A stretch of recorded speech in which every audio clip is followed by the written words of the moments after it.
my other question is to do actually with something completely different.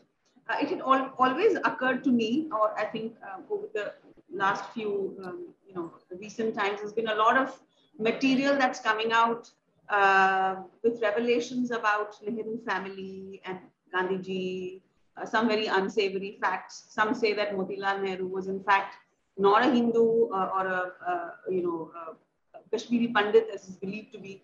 So I think that's taking things too far. How much of this is factual? How much of this is... I haven't seen any corroborating evidence, so I just dismiss it out of that. Okay, it's not necessarily true. That's not important either. It's not. It's not important because they were so thoroughly westernized, and a Hindu who gets westernized and anglicized is much worse than than being a non-Hindu. My question is though that what made them this anti-Hindu? Because even in, say, for example, I think all of these people who are so anti-Hindu basically suffer from a deep inferiority complex, and that arises in them because of the Western lens that they have acquired, and because they look at Hinduism and Sanatan Dharma only from that Western lens, and the Westerners, especially after the initial romantics who came to India, and they were thoroughly bowled over by the depth of the Sanatana teachings. After that, then the church reaction took place, and then they started devising ways of running down Sanatana Dharma and then trying to fix them up in their worldview and trying to prove it as satanic, which they have to if their church has to succeed. All these people, they actually they have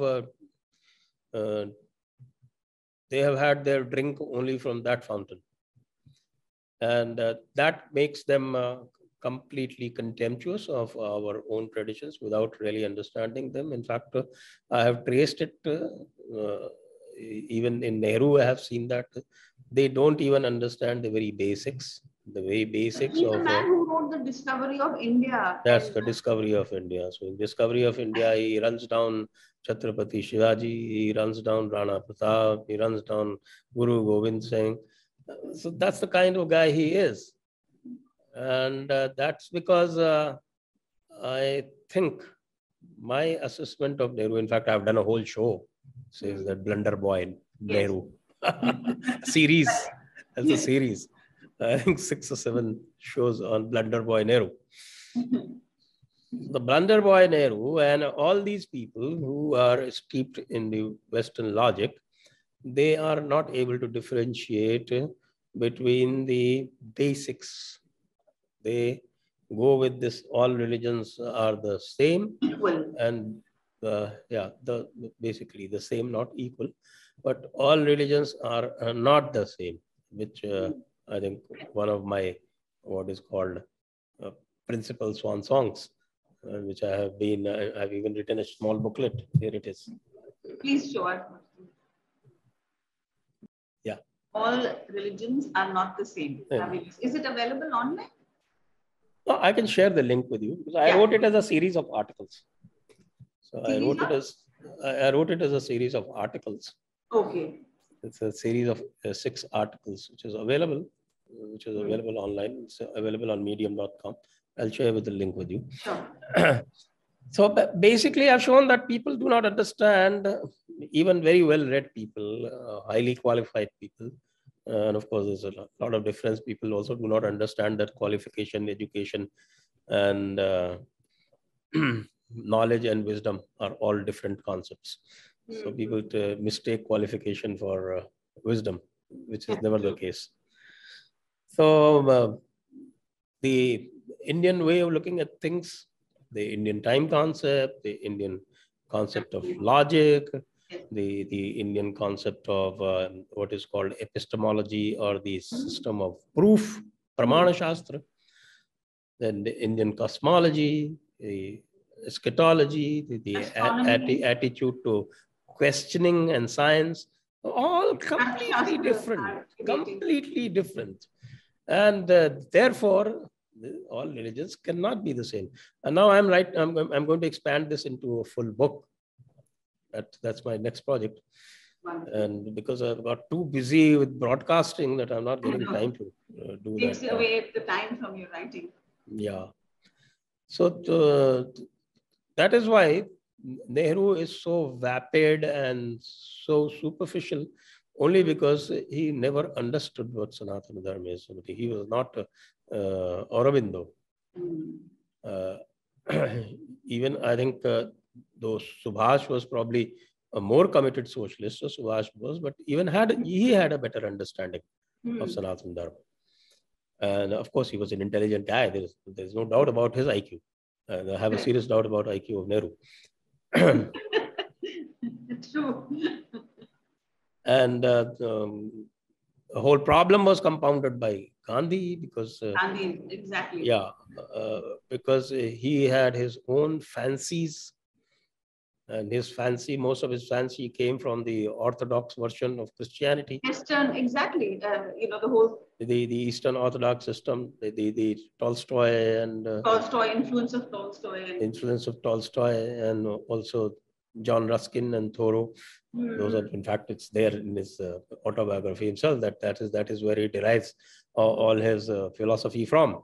Whereas he wore the garb of a Mahatma and fooled all the Indian people for the longest period of time. So Sanjay ji, my question is, was this deliberate?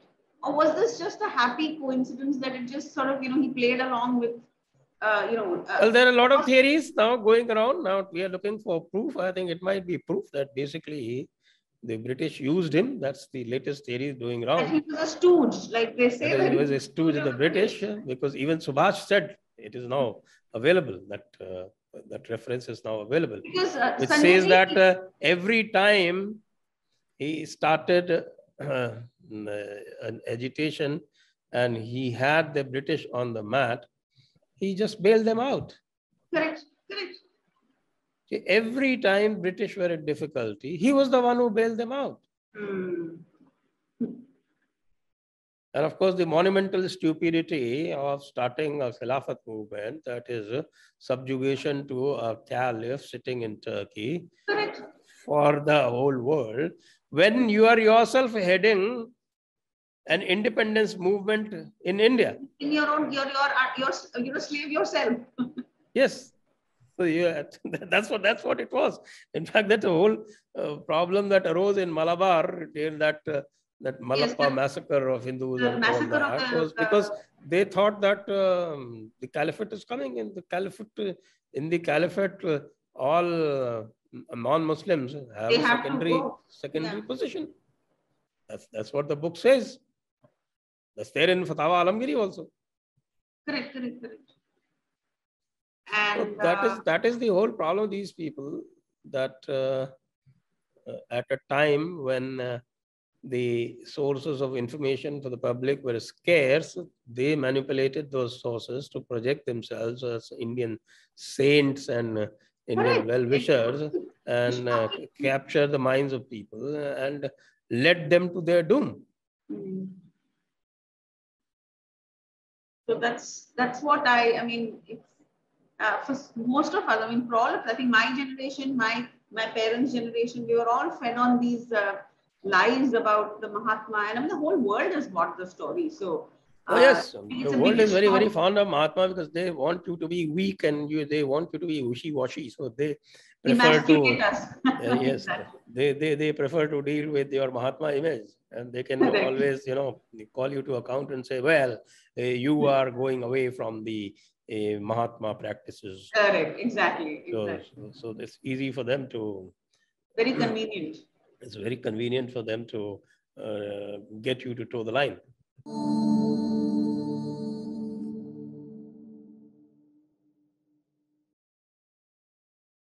Please remember to subscribe to us and switch on the notifications for this channel. For our other social media links, more content, and to support our work, please visit citti.net. Dhanyavad. Namaskar.